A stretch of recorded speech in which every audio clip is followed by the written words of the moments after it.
2024. I want to thank you for taking a good look in the news with me, Kim Seabrook. And of course, as I always mention, I'd like to start off with what's going on in New York City.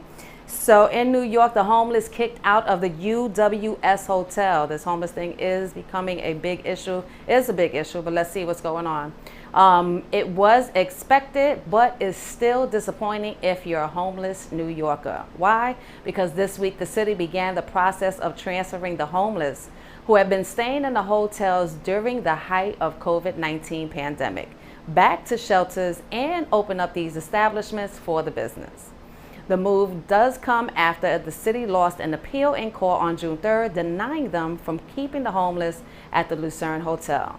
The Lucerne Hotel on the Upper West Side was ground zero, where homeless New Yorkers were put on buses and taken to shelters.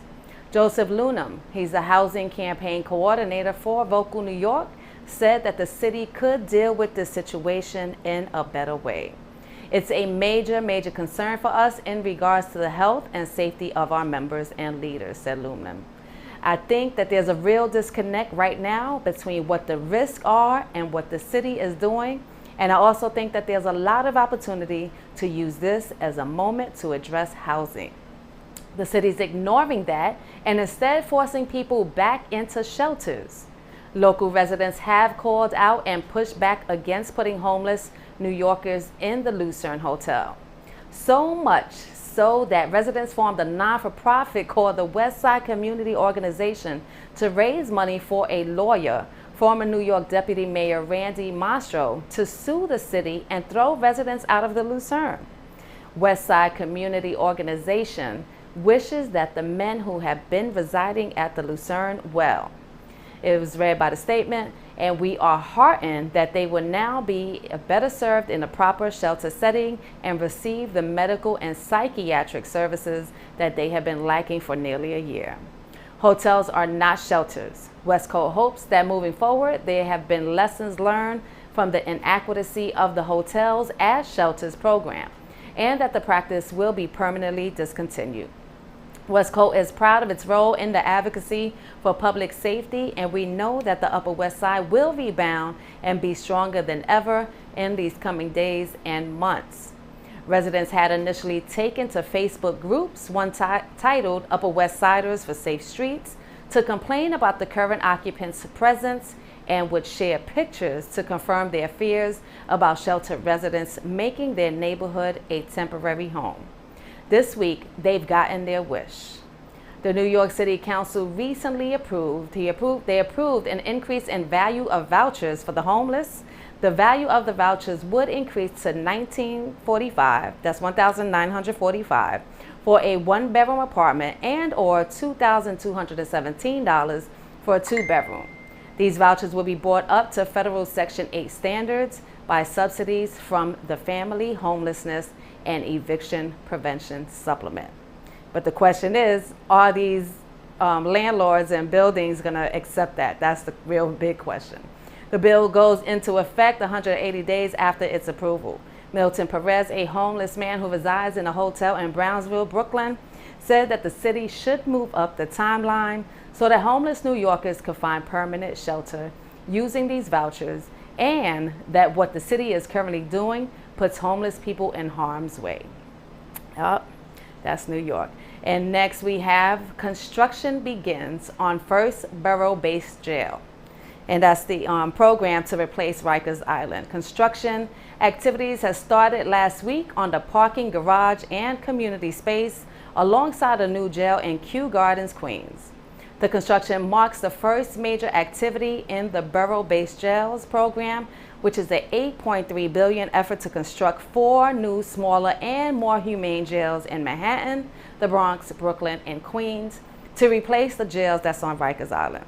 Passed by the City Council in October 2019, the city's plan to close the jails on Rikers Island and build smaller, safer, and fairer borough-based jail facilities comes at a time when New York City has the lowest crime and incarceration rates of any large city in the United States.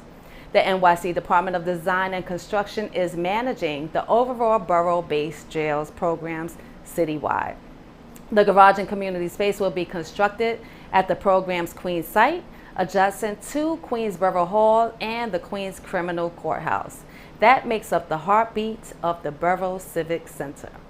The new approximately 105-foot tall structure will include a 25,000 square foot, two-level flexible multi-purpose community space, plus more than 600 public parking spots. And next, Carver Federal Savings Bank. They offer relief funds for businesses in the underserved communities. So minority-owned small businesses have been disproportionately affected by COVID-19. Minority-owned businesses are more likely than non-minority-owned businesses to have trouble getting loans, and they voice fears of permanently closing and forecast decreased revenues in the following year. Michael Pugh is the president and CEO of Carver Federal Savings Bank, a 72-year-old Black-owned banking organization. It is one of the nation's largest African-American managed and publicly traded institutions. The Carver Bank is located in Harlem, but also has branches in Brooklyn and Queens. And so what we have saw, and the data tells us that more than 41% of these Black and brown small businesses either close their doors or will be closing their doors because they will not be able to recover from the debt and the loss of income associated with the pandemic. And so when you think about the dramatic impact of small businesses that have gone under because of a global issue that changed the lives of us all, we know what these businesses will need is capital to help recover and to try and get back on their feet, said Pugh. But banks such as Carver have been able to acquire money through the Rapid Response Program in order to support small businesses and general demand in the areas that they serve. Through this program, financial institutions that are certified CDFI, which stands for Community Development Financial Institutions, and is a U.S. Treasury designation, will be able to use this capital to support community development, which plays an important economic role in many, many cases. So please make sure to reach out to them if you are a small Black or brown business to get the services that you need. Bill Cosby was freed from his conviction overturned. It appears the convicted comedian Bill Cosby will get the last laugh, though there's little laughable about spending 2 years in prison on a 3 to 10 year sentence. Cosby, 83, at one time deemed America's dad, will be released from prison, his conviction of sexual assault overturned by the Pennsylvania Supreme Court just Wednesday. Cosby's attorney filed an appeal last year challenging the judge's decision to allow 5 accusers to be called by prosecutors and an agreement that Cosby had with a former prosecutor that he would never be charged. Given assurance by the previous prosecutor led to Cosby being engaged in a civil lawsuit against him, providing key testimony to be allowed leading to his conviction. The circumstances before us here are rare, the court wrote in its opinion, if not entirely unique. The comedian, the justice rules, has suffered far greater due to the testimonies given at his 2 trials and dismissed a suggestion that a 3rd criminal trial to be conducted. Overturning the conviction, they decided it would be the only action that would suffice. They added that a contrary result will be patently untenable. It would violate long-cherished principles of fundamental fairness. It will be anti-ethical to and corrosive of the integrity and functionality of the criminal justice system that we strive to maintain. For these reasons, Cosby's convictions and judgment are vacated, and he is discharged. Cosby was arrested in 2015 and convicted in 2018, and the first celeb to feel the brunt of the Me Too ever on charges brought by Andrea Constant, was promised by DA Kevin Steele that he would not bring charges against him, in a promise not put in writing. And next, we have lawmakers and advocates demand clean slate bill be passed. Many people in New York State and the city with criminal records face a host of obstacles as they reintegrate into society after completing their sentencing or probation. The Clean Slate Coalition has been crusading to get a new pass called the S1553A/A6399 to help formerly incarcerated people, especially those in the Black and brown communities, which have basic opportunities such as employment, housing, federal student aid, and the right to vote. The bill will automatically clear a person's criminal record once they become eligible in New York State and has overwhelming support from the public, says statistics. But lawmakers, advocates, and those with personal experiences held a virtual rally on Tuesday, June 29th, demanding that the legislature reconceive this summer to pass the Clean Slate Act. New York State must not delay justice any longer for the 2.3 million New Yorkers shackled by their convictions and perpetually excluded from our state's economy and civil life, said Garrett Smith, statewide organizer at the Center for Community Alternatives. But with a two-way agreement already reached and a clear commitment from both houses, the time is now. According to a Sentencing Project report, Black and Latin people comprise about 29% of the U.S. population, yet they make up over half of the U.S. prison population, with notable disparities existing for both the least and most serious offenses. Black citizens, men in particular, said that the report are most exposed to the collateral consequences associated with a criminal record. Black applicants looking for employment are already less likely to get a call back compared to the whites, and there is an even more pronounced discrimination if they have a criminal record. And I know this firsthand. Studies show that whites with criminal records, however, receive better treatment than blacks without criminal records. And that was also stated in the report. These issues are not only social or economic, but branch out into political power as well, since many states do not give people with felony records the right to vote.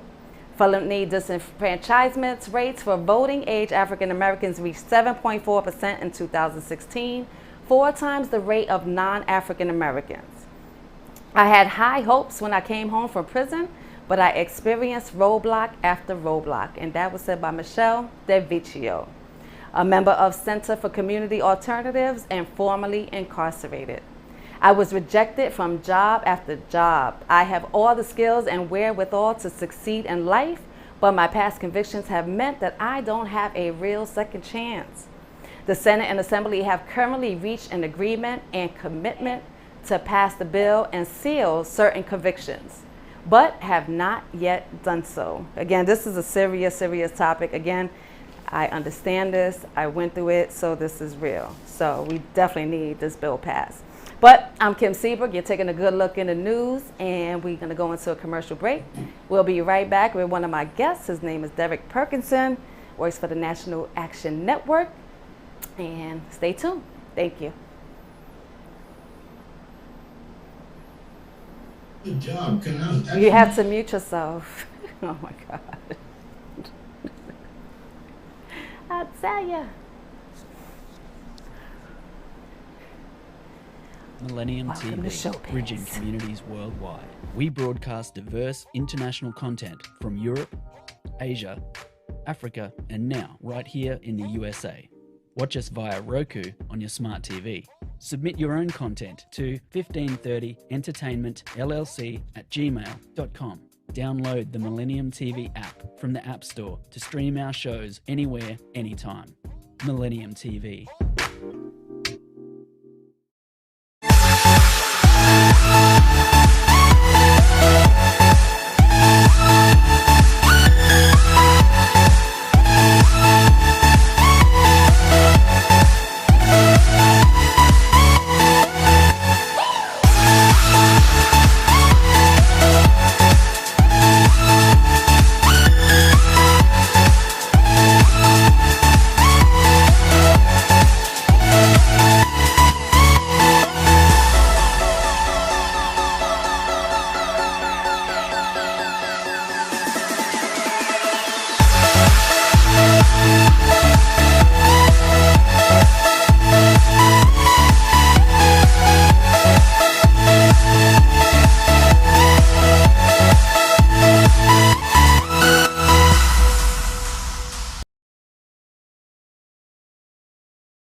And welcome back to Millennium TV 24. I'm Kim Seabrook, and as you know, we're taking a good look in the news today. So I have a special guest by the name of Derek Perkinson. Hey, what's going on?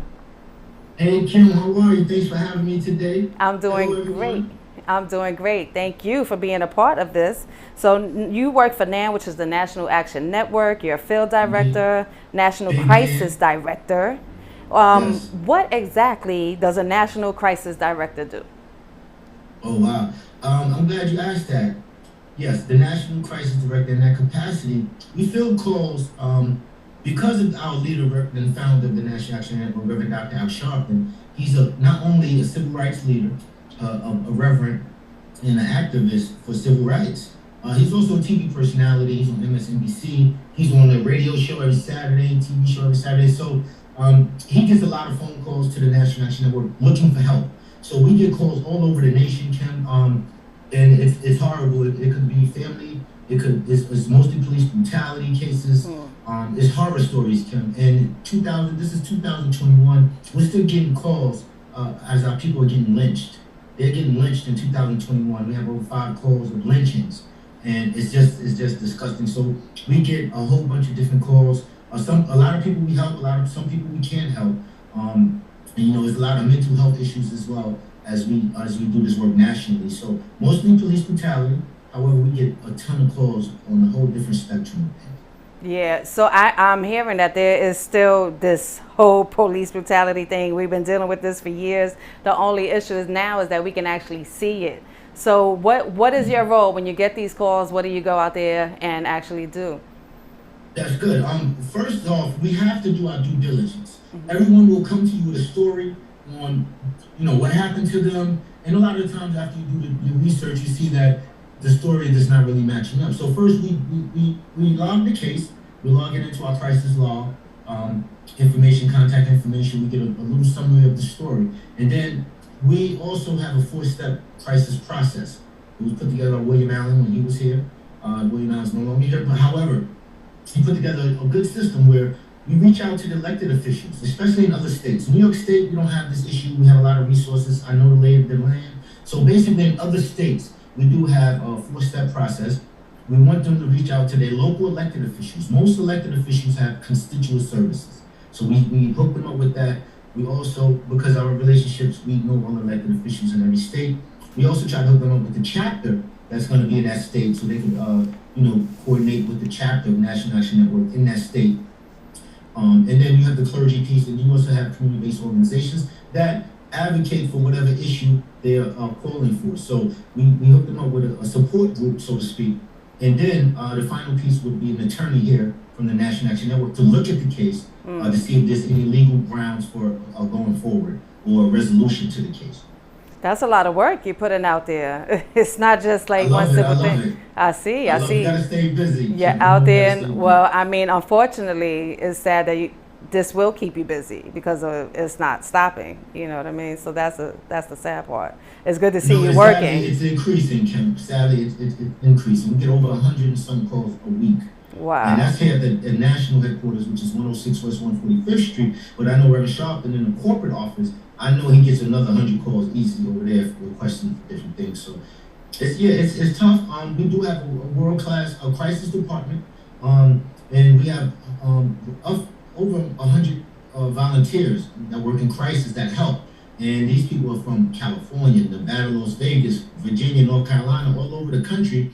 We have a weekly crisis meeting call on by Zoom every Friday, 11:30 to 1. You're welcome to come, Kim. Okay. When I met Kim, for your audience that don't know, she was, an advocate for families that were burnt out of a building. And Kim and some people got together and got some supplies and resources for them in a time of need. So this is the type of work we do, Kim. You may hear a story on a crisis log that you could help guide or you have experience with, and you could just send them a certain direction or whatever the case. But we open it up to everyone. Our crisis meetings are national call every Friday, 11:30 to 1. And we discuss all the cases and how we got a resolution to it, or what other resources or what other manpower we need to add on to the cases to get a resolution for the I, victims. Absolutely. Please provide that information to me later. I'll be make sure to post it on our social media so that people will also have that as well. So I know you said you had something coming up soon and you wanted to discuss it. Can you give me some feedback on what this event is about? And Excellent. Well, listen, Nan is a machine. Kim, you know me before I got here. So being here, Nan is like unlike anything I've ever been around. So we always constantly doing something. Yesterday, Reverend Sharpton went to I want to say North Carolina. It was another state he went to advocate for a family that was wrongly no justice for 5 years, and the courts to keep putting it back on the calendar, putting back on the calendar. Also, we had a resolution to a case, and a lot of people didn't look at it as such because the young man didn't get hurt physically, but it was a young man, 15-year-old Keon Clark Harold, and he was attacked by a young Caucasian woman in here in New York City. And we just got the DA, Manhattan DA will be pressing hate crime charges against her for attacking, because she only questioned the people of color coming in and out, people that were Caucasian were getting to go by, nobody was questioned. So these things are very important. When our people are accused of things that they didn't do, we know that if police is called, they can lead to something more serious and deadly. So these things are taken very serious. So every Saturday, we have the Saturday Action Rally here at 106 West 145th Street. This is the national headquarters for the House of Justice, Kim. Reverend Sharpton is here every Saturday. I can't stress that enough. He shakes everyone's hand at the end, or give you a fist bump, elbow bump, and he take a picture with him. And you can have some words with him if you have a crisis. We do the crisis intake on that day from 11:30 to 1, but the program runs from 9 a.m. to 11 a.m. And please come out here, Reverend Sharpton. And on Mondays, we have the NAN Youth Huddle every Monday from 6 to 7:30, and we feed the youth. The youth run the program. That's something that we're building on strongly, and they've been doing a lot of work in the community. Please talk about that, because I'm very familiar with the Youth Huddle program. I've been to NAN quite a few times. Have close relationships with Ashley Sharpton as well. So give us some insight on that. Let's highlight the youth and what they're doing. Our sister Ashley, young Ashley Sharpton, she's growing right before our eyes. I know she got involved politically this mayoral campaign. She endorsed Eric Adams, which looked like a good bet. We'll know after all the votes are counted. Well, we don't know, because we don't know yet. But it showed leadership. It showed that she stands on her values and her fundamentals, and that's very important, because you had a lot of pretenders in the race, paying everybody off for support, endorsements. But Ashley said, "No, I'm gonna go with my heart and with the best person that is." So the Millennium was led by Ashley Sharpton, Dominique Sharpton, Ashley Dominique. They run the Huddle for okay, and they run the program for over 8 years at this time. So it's something that they do. Their mother Kathy is also a part of it. But these kids are phenomenal. Felipe Dosa, the president, Osman, Lamine. There's a whole bunch of kids that these youth are really engaged politically and activism wise, and they're really engaged. And it's good that our youth are engaged in politics. And these guys really take things by the horns, and I'm proud of these guys right now. They're actually doing a podcast right now in our NAN Tech World. NAN has a tech world in New Jersey, virtual reality, a whole bunch of technology gadgets and things that we're doing. I'm trying to get that board here to the House of Justice. Nice.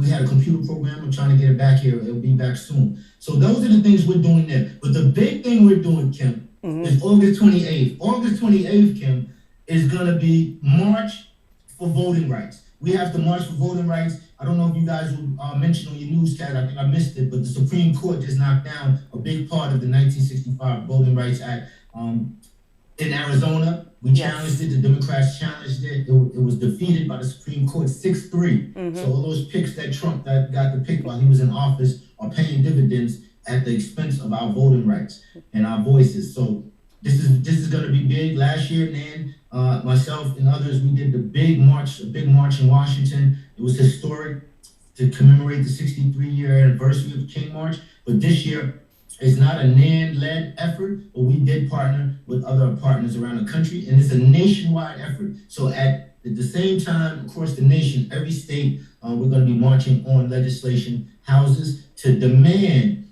they give us solid, strong voting rights. And this is no joke right now. 331 municipalities across the country put in court filings to suppress the vote, Kim. 331 all at one time. That's a coordinated effort. So the Democrats, it's not even a party thing. Anyone who supports voting rights need to get together and push back strongly. That's why we're pushing August 28th, March on the Voting Rights. It's for HR 1 and HR 4. Got Those are the it. bills that we're voting. And the George Floyd Justice and Policing. We need accountability in our Big time. policing. We need strength in our voting rights laws. So HR 1, HR 4, that's what August 28th is all about. And we're going to be doing some actions before that. And I'll let you know as soon as we put those details together. Please make sure to update me on everything so that we can announce it on our network and spread the word with globally. But I want to get a little bit personal, if you don't mind. I know you recently just survived breast cancer. I am a survivor. Yes, you are. And many blessings to Linda Bonanno, who also has the show Liddy. I'm Liddy here. And she is also a 10-year survivor of breast cancer. We recently, just yesterday, had a surgery. Hopefully this is her last one, to help her get through her situation. So a lot of people are not aware that men can get breast cancer. They only think that it's a women thing. And I know you want to advocate on that. So give us some insight on, your recent procedure, your situation. Definitely. So this the whole experience. When you go through any type of experience, no matter how ignorant you are at the time, as you go through it, you become very aware medically of what's going on. So I could possibly be a medical cancer doctor at this time with the things I went through. But on my birthday, this past February 10th, I made 50 years old around the sun, and I went to the doctor. In 2010, my dad passed away of cancer, and my dad never smoked. He was a square, he barely drank anything, but he still got cancer and died. And my aunt died in cancer in 2018. So I've always been diligent going to the doctor, getting checkups, because I don't want to, I want to catch it beforehand, right, if it ever happened. So on my birthday, I go to the doctor, check up, 50 years old. I want to check everything out. I'm feeling great. And the doctor he detected a small lump on my chest. I didn't think nothing of it, but he went to check it out. And like you said, men don't think, it can happen to them. And they sent me to have a mammogram. And I didn't think men could have a mammogram. I thought that was only, female specific. Was it painful for you? It was a little something. They got a little meat there. They got the meat, they get the meat. I'm just trying to make light of the situation again. It's sweet, but I won't never tease them women again. I know what y'all go through. I was telling my mom and everybody. Right. They was telling me, I didn't know y'all was going through that stuff. But so now, they do all the testing. So you came to the grace of God, all the results came back negative. So I got the best, answers that I could get in regards to my diagnosis. No chemotherapy. My genetic test came back. There's no genetic links to, my grandparents or whatever. So everything was basically the best news you could possibly have. The worst news was I was going to be mutilated. They were going to cut off my right breast, my right nipple to be exact, and I'll be scarred for the rest of my life. I'll lose some feeling underneath my arm as well, my underarm. And I would have to take radiation. So I'm coming to you today. Today, I just finished my 12th day of radiation. Wow. And I have 21 days total. I have 8 days left. And I feel good. Some days I do feel tired. Being that my radiation treatment, everyone is different, but my radiation treatment is only targeting one area. And it's starting to discolor. The fluid buildup is starting to come back. And I had it drained, I think, twice or 3 times since the surgery. And they want to reinstall a tube back in me to have a bag, because your body's supposed to absorb it, and they teach you all this type of stuff. But I'm still blessed. I see God's mercy every morning when I get out the shower, every night when I jump in the shower. I look at that God's mercy, because as a man, any other part of my body I probably would dread losing. It could be a toe, a finger, ear, an eye, an arm, a leg, but a breast, a right breast. As a man, we don't really use our breasts to do anything but to show off the girls or whatever. So I'm blessed, and it shows me God's mercy every day. And I'm attacking life with a new vigor. When you ask me how I do, I am the New York State field director as well, overlooking 8 chapters in New York City, and also the other chapters outside of New York City, which is in New York State. Wow. Yeah. And so I find the time to do it. I got to give the shout out to my team. I know my team just stuck ahead in it, but I work with a fantastic team at the National Action Network. I can't stress that enough. Aside from the daughters, Dominique and Ashley, who's grown up in at Black Excellence, there's Katrina Jefferson, Ebony Riley. There's just so many people on the team that I get to work with. And these sisters are so sharp and thorough, and they keep me on my toes. So the whole team is invested in the movement. And Nice. NAN needs you guys. It only costs $25 to be a member for a whole year. That's $2 a month, 50 cents a week. And we need you. We need people ideas. We need people to sit on some of these committees to push some of this policy and legislation that we have. And we need people to help us push the movement. We are at the epitome of making real change in America. George Floyd opened the door to our allies, and we need to make the change now. Filibuster, no filibuster. We need to pass some real solid laws now, or we'll be past our lifetime. Our grandkids will be fighting for 331 municipality bills that were passed in those states. So, we and I look forward to it. Again, being a survivor, Kim, I grew up with rapper Black Rob. I played basketball with him. I grew up with DMX. He used to come in front of my building, battle rap against the guys in front of my building. And So we both, knew them yeah. very well, and they were my age, Kim. Right. They're I young, could very exactly. well, be in the afterlife as well. So I take this work very serious. I'm motivated. And when you work with Reverend Sharpton, he doesn't take a day off, Kim. He don't go on vacation. He works 7 days a week. You have no choice but to go hard. Right. He's making a lot of sacrifices. So, so that's it. I follow the leader. I noticed he's been a great mentor to you. I've noticed that you're changed because you went from the Black American Institute into, working with Nan and Mr. Sharpton, and you highlight him so much and you give him so much respect. I'm happy that he's been a major influence in what you're doing. I see your growth as well. Like, you're out there, you've been out there, but I see it a lot more, and I see your passion, and it's well respected. Can you let the audience know what we need, what you need from us? I know you said, to become a member, but just let us know what you need. Well, let's do this. Because we got to wrap it up. We got to wrap it up, so make it quick. We'll wrap it up. I have 3 things I always ask people to do, right? It's 3 easy things, right? To get involved with an organization that you identify with. It doesn't have to be NAN. NAN, I identify with NAN. I identify with NAACP. I identify with the National Urban League. But I need people to get attached to an organization that you appreciate their work, you respect them, you see what they're doing, be a part of that organization. So with NAN, we're only $25 for the whole year, $2 a month, 50 cents a week. If you can't become a member of NAN and join and give us your time and energy, help us by going to our website, our social media platforms, and repost the things that we're talking about. Repost the positive things that we're doing, the positive thing, the meetings, the rallies. Repost that stuff and get us more people to get involved. And last but not least, if you can't do 1 or 2, the easiest thing is always to do, Kim, is to write a check and donate to an organization that you believe in. You can donate to us at nationalactionnetwork.net, www.nationalactionnetwork.net. But again, any organization that you feel is doing the work, we need you here at NAN. But any organization doing positive work, please join them. And just support. Absolutely. Just support. We got to go into commercial break. I don't want to cut you off. But Derek Perkinson, I appreciate you, your time, your space. You're watching Millennium TV 24. It's a good Millennium look with TV. news. And we went into a break. There you go. I love you, Kim. I love you too. Thank you.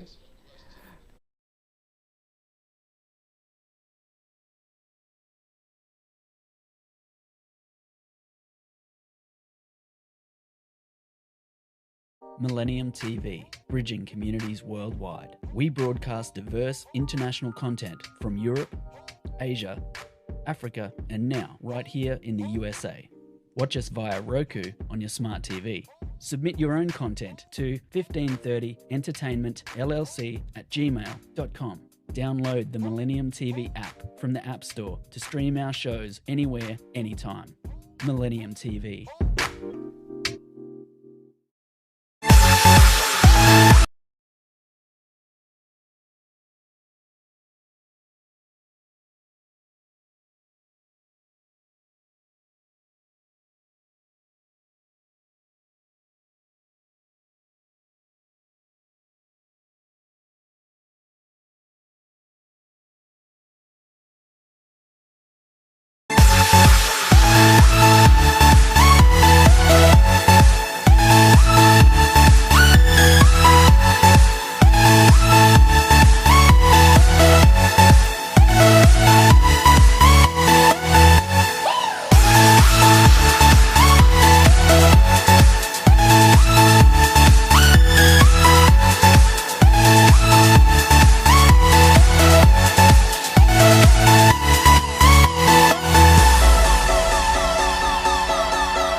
Millennium TV 24. Again, I just want to thank Derek Perkinson of the National Action Network, who is out there doing amazing things.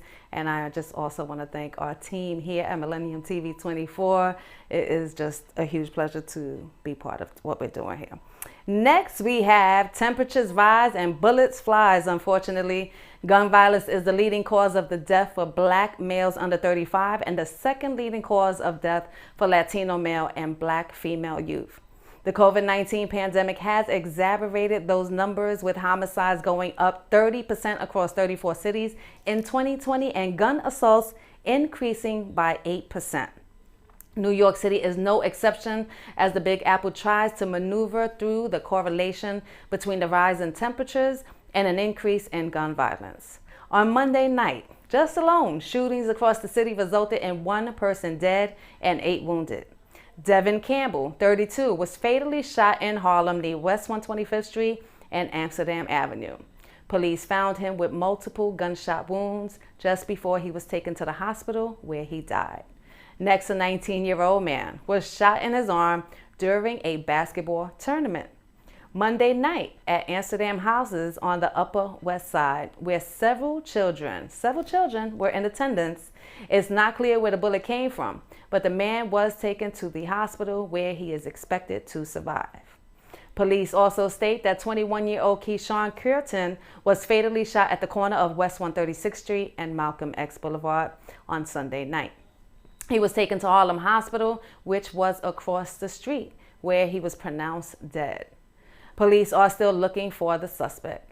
Also, 2 teenager siblings were among 4 people shot during a drive-by shooting in Brownsville, Brooklyn.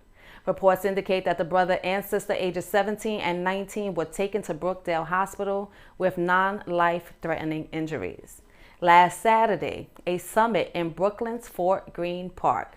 It was organized by Gangsters Making Astronomical Community Changes, Inc. That's GMACC, Inc. And Giant Thinking brought together local violence prevention partners to provide training and technical assistance for the community, which again has violence intervention programs. The training is part of the Fun Peace Summit. The Fun Peace Summit, which is in Cross County series, a local and national initiative aimed at reducing gun violence by turning to community-based solutions. Fun Peace is a coalition composed of gun violence prevention and community violence intervention organizations that are across New York and the rest of the country. The coalition recently endorsed the introduction of the Break the Cycle of Violence Act by New Jersey U.S. Senator Cory Booker. Executive Director Shanduke McFadden said that the violence is caused by a mix of issues stemming from the pandemic. People have been in the house beefing and on the internet beefing, which is arguing against each other. And once these people walk out of their house in this hot sun, there's no telling where they'll see someone that they had an altercation with. So when that issue arrives, that's why things happen randomly. We have heavy law enforcement in our communities, but we, as the community, need resources to be able to respond to these causes that are happening. What else? In May, 3 people were shot in Times Square during a shooting that occurred during the daytime. According to the mayor's office on criminal justice, the Bronx is seeing the highest level of the city's violence. So far this year, there have been 257 people shot in the Bronx compared to 108 at the same time last year. The Bronx was the scene of a horrific shooting caught on surveillance video where a man stumbled onto 2 young children while another man shot at him. The children were not injured during the incident. Police arrested the 27-year-old alleged gang member Michael Lopez, who they say was the gunman. Bronx District Attorney Darcel Clark and NYPD Commissioner Dermot Shea held a gun buyback event at Christ Church in the South Bronx last weekend. So what that means is people who turned in their operable handguns or assault rifles, they received a $200 prepaid card plus a free iPad. But the Bronx has seen far too many shootings since this last summer, and one of the recent shootings involved 2 innocent children who were caught in the middle of a gunman and his target. Images of the helpless children have brought attention international to the gun violence that's plaguing our streets. We must stop these shootings. It's been really bad. So let's move on to California. A woman who was wrongly accused of a black teen of taking her phone at a New York City hotel late last year and grabbed at him as he tried to leave is now charged with a hate crime. Maya Ponsetto was arraigned in court in Manhattan video conference Wednesday and pleaded not guilty to charges including unlawful imprisonment as a hate crime, aggravated harassment, and endangering the welfare of a child. Ponsetto was at the Arla Hotel in December when she got into a confrontation with a teen, a 14-year-old Keon Harold Jr., whom she accused of stealing her phone. Video shows her grabbing at him as he tried to get away. Her phone was soon found afterward in an Uber. Ponsetto of Peru, California, was initially arrested in January on other charges in connection with the confrontation. The 22-year-old initially seemed to apologize, but later backed off in a tense interview, stating that I wasn't racially profiling whatsoever. Ponsetto told King that I'm Puerto Rican. I'm like a woman of color. I'm like a woman of color. No, you are a woman of color. But anyway, the charges alleged are a brazen and clear overreach of the intent of the statute. Her attorney, Paul Diamela, said in a statement, and in some, they are absurd and a perversion of our legal system. The family of the teen has filed a lawsuit against Ponsetto and the hotel, allegedly racial profiling. His father, musician Keon Harold, told King that Ponsetto's arrest was only the first step in a very big conversation that needs to happen here, right here in America, that has to do with racial profiling. If I had done that, what Maya Ponsetto had done to my son, I'd be in jail right now, he said. If I had hurt her in any way, I'd be in jail right now. We wouldn't even be able to have this conversation. As a black man, every day I walk outside, I have to play the perfect game, almost like throwing a no-hitter just to be believed. And next we have New York City primary disaster could undermine Democratic argument for election overhauls. A massive tabulation error in New York City mayoral primary this week has thrown the race into chaos, which is providing fresh ammunition to critics of the Democratic attempts to overhaul elections. The New York City Board of Elections on Tuesday posted a set of unofficial results from its second round of calculations in the new ranked choice voting system. Those results raised eyebrows because it suggested that Catherine Garcia, who is the former sanitation commissioner who placed third in the returns released on election night, significantly narrowed the healthy lead former police officer Eric Adams amassed. But the board withdrew the results later that day, and at the first acknowledging a discrepancy between the total number of votes that casted that it reported last week and the total number of votes reflected on the new returns. The board later said 135,000 sample ballots had accidentally been included in a tally and said that the next round of ranked choice voting would be the rerun this week. The hiccup set off confusion and outrage over how the election board could be seemingly so unprepared to handle vote counting for a system it touted for months.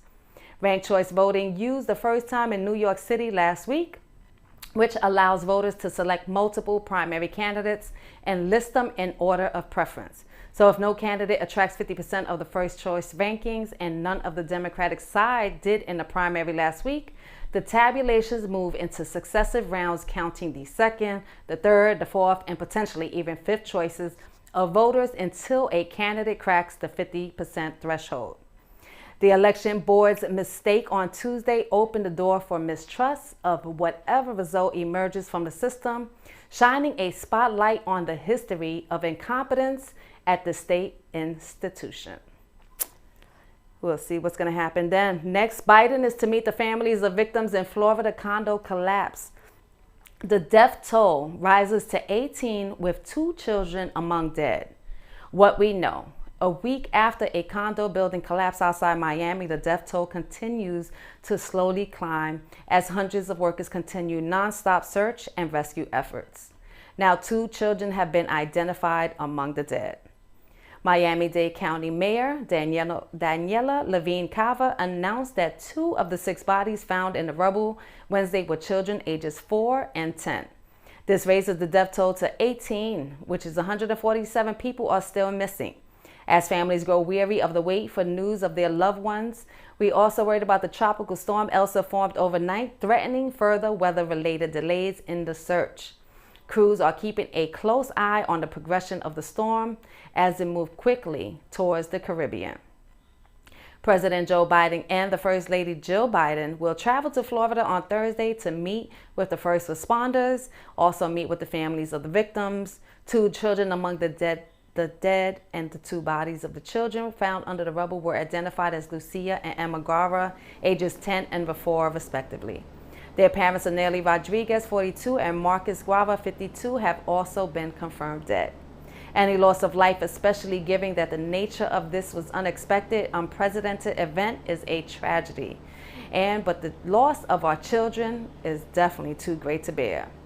President Joe Biden and the First Lady are scheduled to arrive in Miami at 9:30 a.m. That's going to be Thursday, today, before a briefing with the first responders and local leaders, including Miami-Dade County Mayor Daniela Cava and Florida Governor Ron DeSantis.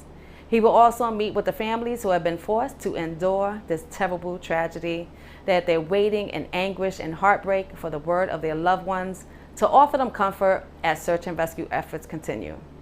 White House Press Secretary Jen Psaki had mentioned in the statement.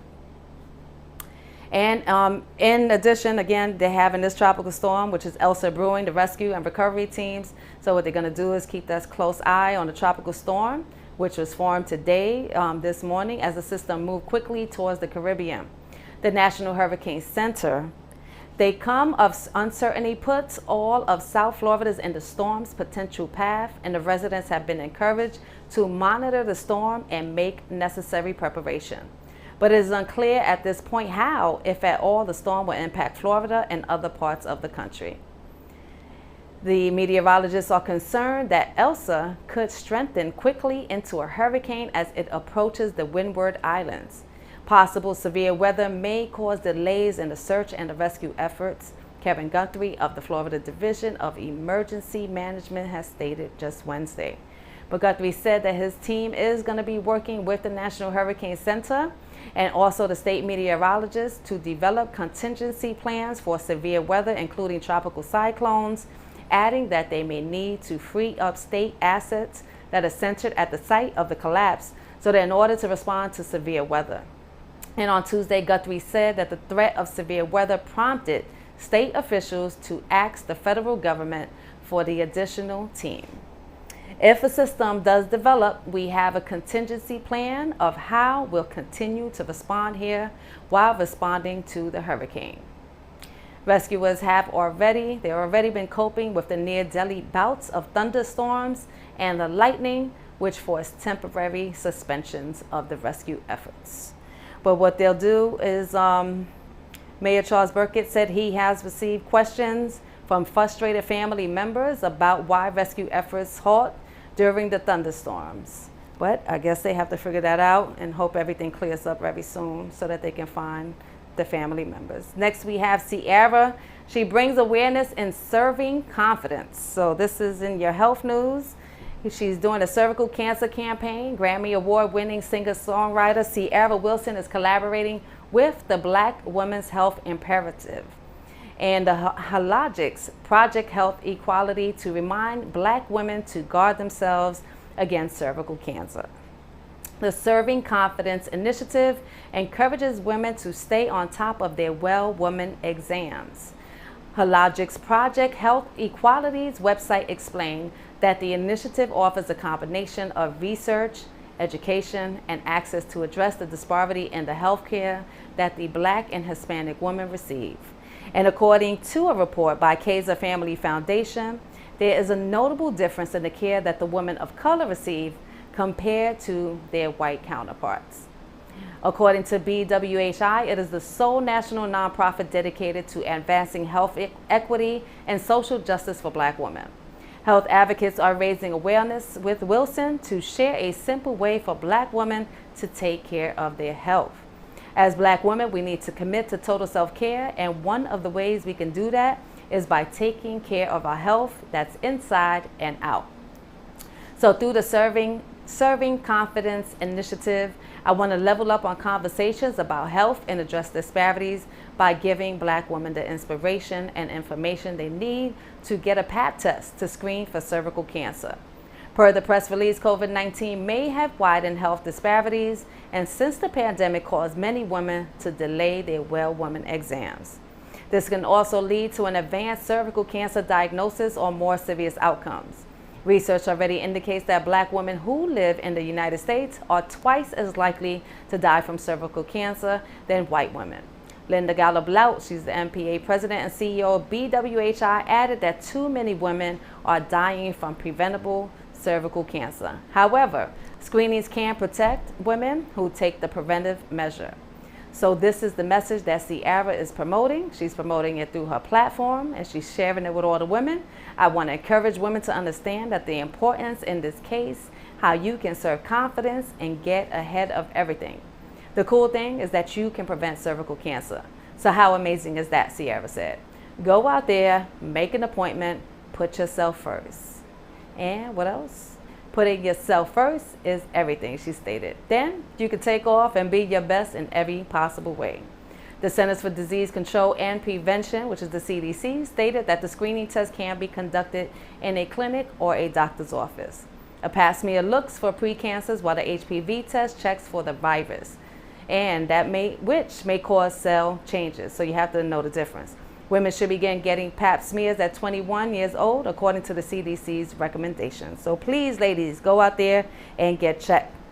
And we're going to end this with sports. Carmelo Anthony named NBA's inaugural Kareem Abdul-Jabbar Social Justice Champion. So even though his off-the-court life might be a bit of a mess, on Tuesday, Portland Trail Blazers power forward Carmelo Anthony, he was named the inaugural Kareem Abdul-Jabbar Social Justice Champion by the NBA. Although Anthony is waiting through a divorce from his estranged wife, the power actress Lala Anthony, after it was revealed that he allegedly fathered twins outside of his marriage, he has, however, made a name for himself as a champion for social justice causes. The 10-time NBA All-Star was chosen from a group of 5 finalists for his dedication over the past year to pursuing social justice and advancing Abdul-Jabbar's life mission to engage, empower, and drive equality for individuals and groups who have been historically marginalized or systematically disadvantaged. Humbled, honored, and motivated to live up to the namesake of this inaugural award, Anthony wrote on Twitter. He said, "I can promise that I'll continue to carry the torch and shine a light in the places that need it most." Anthony, who has also played with the Denver Nuggets, New York Knicks, Oklahoma City Thunder, and the Houston Rockets, joined force with his NBA peers, Chris Paul of the Phoenix Suns and former NBA star Dwayne Wade, in July 2020 and started the Social Change Fund. The organization promised to invest in and support organizations that are working to liberate Black people and advocate for indigenous people and communities of color through the lens of policy solutions, community representation, and narrative change. The NBA star also lent his voice to the River Institute of Justice to promote criminal justice reform in the Voice campaign. And the 36-year-old's passion to create content led him to co-found the Creative 7 Productions, which his producing partner, business strategist Asani Swan. And projects on deck include an upcoming limit series called The Blood Brothers that centers on the kinship, friendship, and brotherhood between Muhammad Ali and Malcolm X. Notably, Anthony was also the pivotal force behind the launch of the Trailblazers Racial Injustice Initiative, which has awarded more than $200,000 in the funding to organizations fighting systematic racism. But we're going to end this here with what happened in sports. Chris Paul led Phoenix Suns to first NBA Finals since 1993. It's been a long time coming for Chris Paul, CP3.